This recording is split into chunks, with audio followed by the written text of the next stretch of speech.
రోజు యాజమాన్యం చేసిన తప్పుకు నేను బలైపోతున్నాను సార్. నేను నాలాంటి గీత కార్మికులు, నాలాంటి గీత కార్మిక కుటుంబాలు, నిరుద్యోగ యువత ఎలా భయపడుతూ బతుకుతున్న రోజు సార్ ఈ రోజు.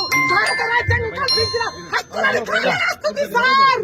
సార్ దేశం అభివృద్ధి చెందడం అంటే రంగుల గొడవలు అద్దాల మెడలు కాదు సార్. పౌరులు నైతిక అభివృద్ధి అన్నారు. ఏది ఆ నైతిక అభివృద్ధి? ఆ నైతిక అభివృద్ధి ఎక్కడుంది? ప్రజల చెంద ప్రజల కొరకు ప్రజలే పాలించిన ప్రజాస్వామ్యంలో ప్రజలకు హక్కు లేక ఖాళీ కుర్చీలు కనబడుతున్నాయి సార్. ఖాళీ కుర్చీలు కనబడుతున్నాయి.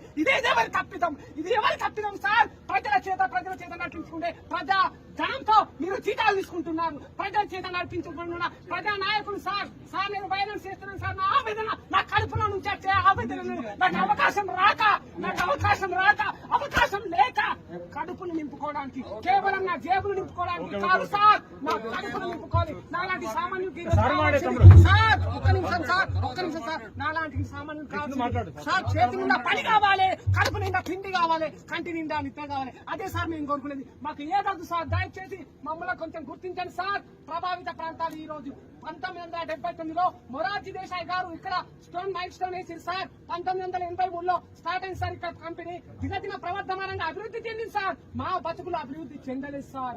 ఒక్క గ్రామం కూడా ఇలా అభివృద్ధి పథంలో దూసుకుపోతుంది సార్. ఒక బడి మంచిగా లేదు, ఓ ప్రభుత్వ పాఠశాల మంచిగా లేదు సార్.